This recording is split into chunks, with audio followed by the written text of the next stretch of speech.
You ask Tiger to solve. This deals with linear equations with one unknown. The final result is y equals 5. Let's solve it step by step. Simplify the expression. Expand the parentheses.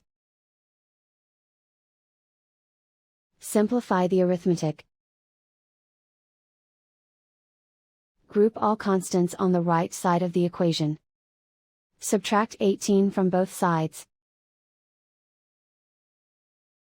Simplify the arithmetic.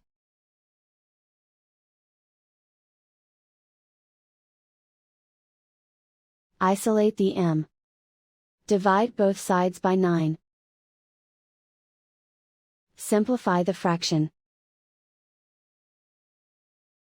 Find the greatest common factor of the numerator and denominator.